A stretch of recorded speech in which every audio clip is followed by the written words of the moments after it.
Hello guys, welcome to the deserving India. आज हम बात करेंगे बहुत ही ज़्यादा इंपॉर्टेंट सेगमेंट के बारे में। देखो, जो क्वेश्चन है आज का वो है क्या, यहाँ पे जो डिस्कस करेंगे वो बात करेंगे impact of a British colonial rule on the Indian economy in the 19th century. कि 19वीं शताब्दी में हमारे पास जो ब्रिटिश कॉलोनियल जो रूल रहा है उसमें जो हमारे पास जो इम्पैक्ट रहा है इंडिया की इकोनॉमी में वो किस तरीके से हम डिफाइन करेंगे, वो आज के सेशन में हम देखने वाले हैं। देखो, सबसे पहले हम बात करते हैं कि ब्रॉड ब्रिटिश पॉलिसी जो थी उसने आपके पास क्या कर दिया था, ड्रेन कर दिया था इंडिया के रिसोर्सेज को पूरे के। मतलब हमारे पास जो इकोनॉमी रही है वो पूरा का पूरा क्या कर दिया हो, उसने ड्रेन कर दिया था इंडियन के रिसोर्सेज को। डिस्ट्रॉय द लोकल इंडस्ट्री, की लोकल इंडस्ट्री को क्या कर दिया उसने, खत्म कर दिया था। And created the wide spread poverty, और साथ साथ में उसने क्या क्रिएट किया था, वाइड स्प्रेड पॉवर्टी, एक बहुत ही बड़ी यहाँ पर गरीबी देके गए थे ब्रिटिशर्स। ठीक है, तो ब्रिटिशर्स जो पॉलिसी थी उसने ड्रेन कर दिया था सारे के सारे से रिसोर्सेज को, वो खत्म करके चले गए थे।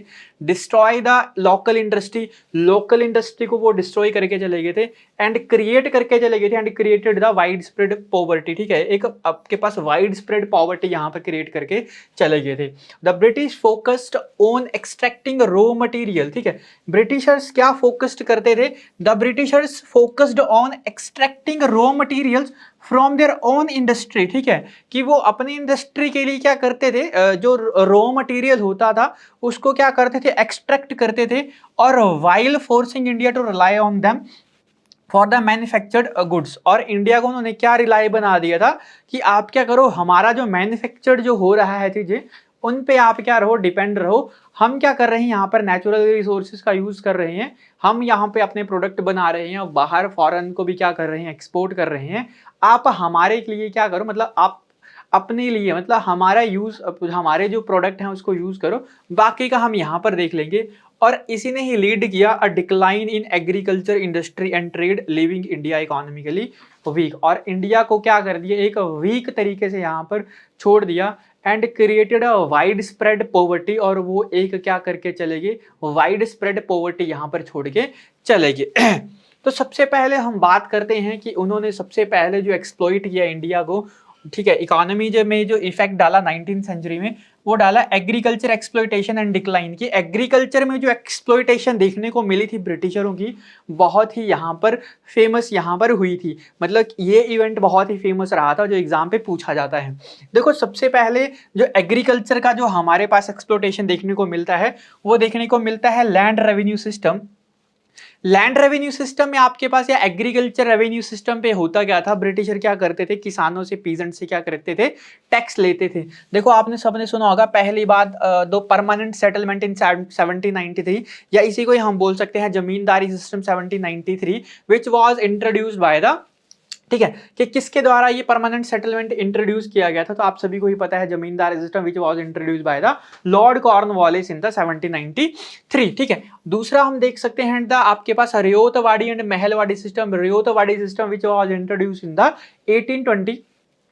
1820 by the Thomas Charles Read and Thomas, आपके पास आपके पास नाम थे Thomas Roe and Charles Read करके यहाँ पर नाम थे। देन आपने सुना होगा mahalwari system which was started in 1833 and started by the William Bentinck. ठीक है, एंड मतलब कि started by the Holt Mackenzie, but after some time it was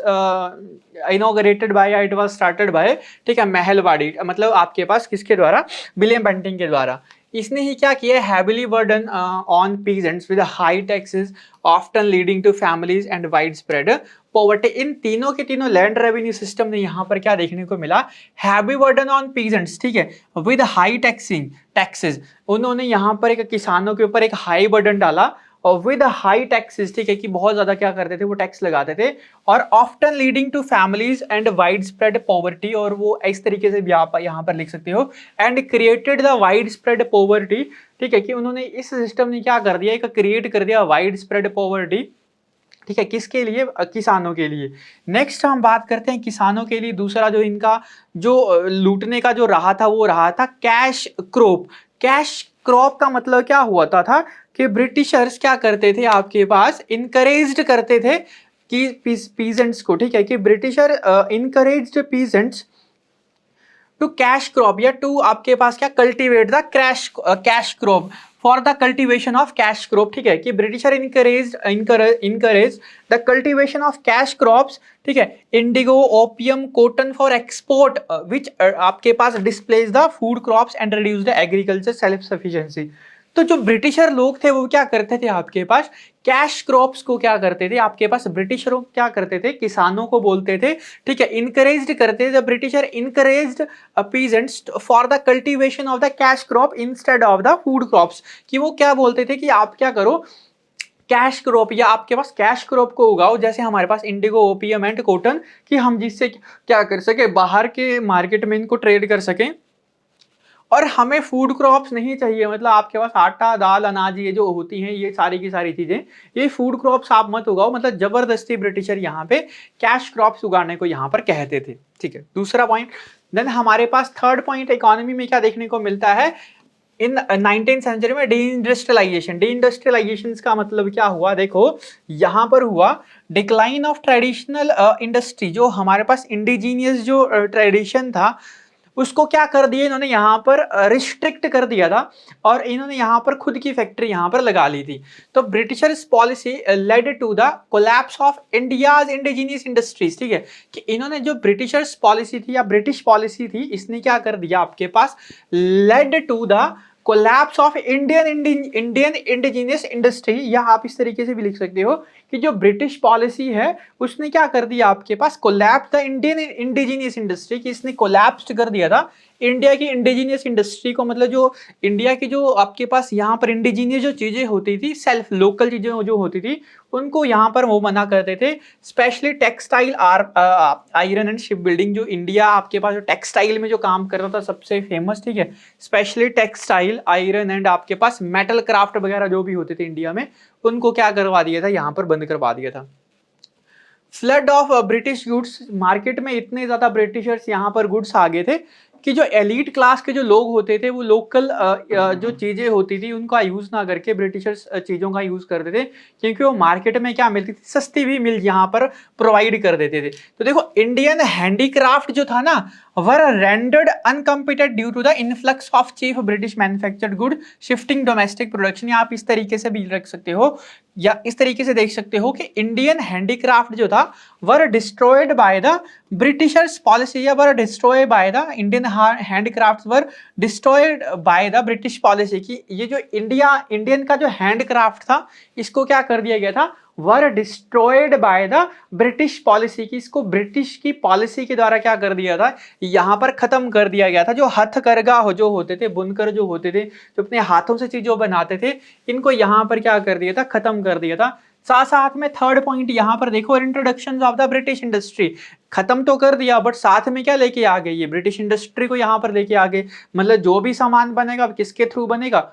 British industry के थ्रू बनेगा। देखो colonial policy restricted the growth of the indigenous industries, ठीक है, कि जो कॉलोनियल जो पॉलिसी थी उसने क्या कर दिया था, restricted the growth of the indigenous industry, की उसने क्या कर दिया, ग्रोथ को रोक दिया, ये restricted the indigenous industry. And British economy interest focused on raw material extraction from India, और सबसे इंपॉर्टेंट बात कि ब्रिटिश इकोनॉमी क्या करती थी, इंटरेस्ट, कि ब्रिटिश इकोनॉमी जो इंटरेस्टेड थी या interest focused on raw material extraction from India, या ब्रिटिशर्स क्या करते थे, extracted the raw material from India and क्या करते थे, सेंट टू फॉरेन, ठीक है, या सेंट टू ब्रिटिश, या ठीक है, कि क्या कर देते थे, वो भेज देते थे आपके पास कहाँ पे, फॉरेन में भेज देते थे, या यूज्ड फॉर देयर इंडस्ट्री, ठीक है, कि वो क्या कर लेते थे, यूज कर लेते थे अपनी इंडस्ट्री के लिए, यहाँ पर यूज कर लेते थे। तो देखो तो ब्रिटिश इकोनॉमी ने क्या किया, फोकस्ड किया क्या करने के लिए, जो इंडिया में जो रॉ मटेरियल जो निकल रहा है, जो नेचुरल रिसोर्सेज जो निकल रहे हैं, उसको एक्सट्रैक्ट करके and use for their industry, को अपनी इंडस्ट्री के लिए क्या कर दिया, and use for their own industry, की वो अपनी इंडस्ट्री के लिए यहाँ पर क्या कर लेते थे, चीजों को यूज कर लेते थे। थर्ड हम बात करते हैं ड्रेन ऑफ वेल्थ, आप सभी को ही पता होगा, ड्रेन वेल्थ जो हमारे पास जो थ्योरी दी गई थी, ठीक है, जो हमारे पास थ्योरी दी गई थी, ठीक है, थ्योरी का जो नाम था आपके पास drain of wealth theory was given by the Dadabhai Nehru ji in the un British rule in India करके जो बुक थी, ठीक है, उसमें यहाँ पर in the book of the un British rule in India, इस ये जो दादा भाई नेहरू जी के द्वारा which was written by the Dadabhai Nehru जी, दादा भाई नेहरू जी के द्वारा जो बुक लिखी गई थी, इसमें यहाँ पर डिफाइन किया गया था ड्रेन ऑफ वेल्थ को, ठीक है, ठीक है, and Dadabhai Nehru ji aware the people about the drain of wealth, ये अवेयर किया गया था लोगों को किसके द्वारा, मतलब ड्रेन ऑफ वेल्थ के लिए। तो इकोनॉमिक ड्रेन जो यहाँ पर देखने को मिला, तो wealth was drain from India throughout the transfer of resources to Britain in the form of the raw materials. देखो यही बात मैंने आपको बोली कि क्या होता था कि जो हमारे पास जो रॉ मटेरियल्स होता था वो कहाँ पर ट्रांसफर कर दिया था, transfer raw material transfer to Britain, finished goods and tributes, ठीक है, मतलब आपके इकोनॉमिक ड्रेन जो रहा है वो किस तरीके से रहा है, तो wealth was drain from India, कि वेल्थ को क्या कर दिया गया था, निचोड़ लिया गया था फ्रॉम इंडिया से through the transfer of resources, किसके थ्रू, कि वो रिसोर्सेज को क्या कर रहे थे, ट्रांसफर कर रहे थे कहाँ पे, to Britain in the form of किस किस फॉर्म में, रॉ मटेरियल की फॉर्म में, रॉ मटेरियल लेके चले जाते थे, फिनिश्ड गुड्स मतलब जो अच्छा गुड्स अच्छा माल जो होता था, एंड ट्रिब्यूट कुछ ऐसे राजघराने जो ट्रिब्यूट वगैरह देते थे, उस तरीके से वो सारी की सारी वेल्थ को क्या कर रहे थे, यहाँ से ड्रेन कर रहे थे। रेमिटेंस टू ब्रिटेन, ठीक है, रेमिटेंस का मतलब क्या हुआ, इनको जो आपके पास जो रेमिटेंस मिलता था उसके फॉर्म पे भी यहाँ पर क्या करते थे, ये अपनी जो वेल्थ जिसको ड्रेन करते थे इंडिया से। तो देखो, तो British official and military personal sent a substantial portion of their earning back to Britain exacerbating the economic drain, या इस तरीके से यहाँ पर देख सकते हो कि जो officer of the officer and the sepoy from the British, या यहाँ पे फ्रॉम द ब्रिटिश एम्पायर, ठीक है, या British official and the military person from the British empire got the salary and they and they pay to the families to in Britain, ठीक है, और this all condition exacerbating the economic drain, ये सारी की सारी condition इन्होंने क्या किया हुआ है, एक्सर्बेट द, आपके पास क्या किया हुआ है, इकोनॉमिक ड्रेन। एक्सर्बेटिंग का मतलब क्या हुआ कि आप यहाँ पर बढ़ा रहे हैं, ये सारी की सारी चीजें बढ़ोतरी दे रही हैं किसको, इकोनॉमिक ड्रेन को। डेवलपमेंट ऑफ इंफ्रास्ट्रक्चर यहाँ पर जो देखने को मिला, ठीक है, कुछ यहाँ पर पॉजिटिव और नेगेटिव बातें यहाँ पर देखने को मिली। सबसे पहले जो देखने को मिला वो देखने को मिला रेलवेज एंड रोड। देखो रेलवेज एंड रोड जो हमारे पास स्टार्टेड किए थे, which was started by the Lord Dalhousie in 1853 16th of April 1853, ठीक है, कि जो हमारे पास जो रेलवे सिस्टम जो था जो स्टार्ट किया गया था, started by the Lord Dalhousie in on 16th April 1853, but primarily for their, but किसके लिए, British build the railways and road, but primarily to extract the resources and transport them to ports for export, की किसके लिए वो किया गया था। देखो प्राइमरली जो आपके पास जो एक्सट्रैक्ट किए जाते थे, मतलब किसके लिए इस्टेब्लिश किया गया था, established for extract the resources from India and transport them to ports for export, कि वो क्या कर सके, रिसोर्सेज को एक्सट्रैक्ट कर सके और उसको ट्रांसपोर्ट कहाँ पर कर सके, मतलब आपके पास पोर्ट से कहाँ पर के लिए, फॉर एक्सपोर्ट के लिए, ठीक है, और not for the benefit of the local development, ये कोई लोकल डेवलपमेंट के लिए यहाँ पर इसकी इंफ्रास्ट्रक्चर डेवलपमेंट यहाँ पर नहीं देखने को मिली थी। लेबर एक्सप्लोटेशन यहाँ पर देखने को मिली, पीजेंट्स हो गए आपके पास, ठीक है, प्लांटेशंस हो गए, प्लांटेशन जो करते थे आपके पास, ठीक है, साथ साथ में जितने भी यहाँ पर जो लेबर काम करती थी, सिपाही हो गए, ठीक है, सिपाहियों को सैलरी में डिफरेंस था, ठीक है, मतलब आर्मी आपने सबने देखा होगा कि जो आर्मी का जो पोर्शन रहा है, there was a salary difference in the army person, ठीक है, कि there was a salary difference in army person, कि जो हमारे पास जो आर्मी पर्सन थे उनके बीच में सैलरी डिफरेंस था, ठीक है, कि इंडियन सिपाहियों को क्या किया जाता था, कम सैलरी दी जाती थी और ब्रिटिशरों को यहाँ पर ज़्यादा सैलरी दी जाती थी। साथ साथ में आपने यहाँ पर ये भी देखा होगा कि जो हमारे पास maximum post for the Indians was subedar, की मैक्सिमम जो पोस्ट दिया, highest post for the Indian was only subedar, की सिर्फ अप टू द सूबेदार, की जो हाईएस्ट पोस्ट जो होती थी ब्रिटिशरों की इंडिया, मतलब ब्रिटिशरों की सेना में इंडिया के लिए, वो सिर्फ कहाँ तक होती थी, हवलदार तक यहाँ पर ये सूबेदार तक यहाँ पर पोस्ट होती थी। साथ साथ में देखो इन्होंने इकोनॉमी के लिए बैंक की स्टैब्लिशमेंट भी की, like reserve Bank of India established, ठीक है, instead of the imperial bank of India, ठीक है। साथ साथ में आपने ये सुना होगा कि रिजर्व बैंक ऑफ इंडिया देखेंगे but primarily for the served for the British interest कि rather than the Indian business और एंटरप्रेन्योरशिप, कि प्राइमरली वो किसके लिए इंट्रोड्यूस किया गया था, ठीक है, प्राइमरली वो इंट्रोड्यूस किया गया था फॉर द ब्रिटिशर इंटरेस्ट, ठीक है, कि ब्रिटिश के जो इंटरेस्ट थे इनके लिए बनाया गया था Reserve Bank of India. But after the independence of India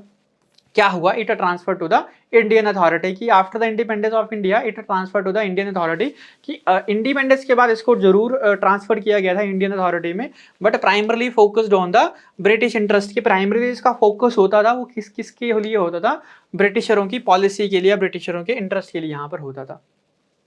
ठीक है, तो ये सारे के सारे इकोनॉमी के इम्पैक्ट रहे हैं आपके पास 19th सेंचुरी में। तो अगर हम इस टॉपिक का पूरे के पूरा कंक्लूजन देखें कि क्या रहा है, तो British colony rule in the 19th century led to the deindustrialisation, इसने क्या क्या लीड किया, deindustrialisation of India, destruction of its tradition, agrarian economy, इसने क्या कर दिया, destruction of the economy and massive drain of wealth, और क्या किया इसने, मैसिव ड्रेन ऑफ वेल्थ, ठीक है, एक बहुत ही बड़ी यहाँ पर जो पैसा था ये लूट के लेके गए थे। While there was some infrastructure development, हालांकि कुछ यहाँ पर डेवलपमेंट भी देखने को मिली, बट एट द एंड में हुआ क्या था कि आपके पास ये सारा का सारा क्या किया गया था, मतलब जो ड्रेन ऑफ वेल्थ यहाँ पर देखने को मिली थी। ठीक है, तो ये था आज का सेशन, आज का क्वेश्चन। आई होप आपको वीडियो समझ आई होगी, इकोनॉमिक इम्पैक्ट यहाँ पर जो 19th सेंचुरी में रहे हैं ब्रिटिशरों के वो सारे के सारे समझ आए होंगे। तो आज का सेशन रखते हैं इतना ही, मिलते हैं नेक्स्ट सेशन में, तब तक के लिए थैंक यू।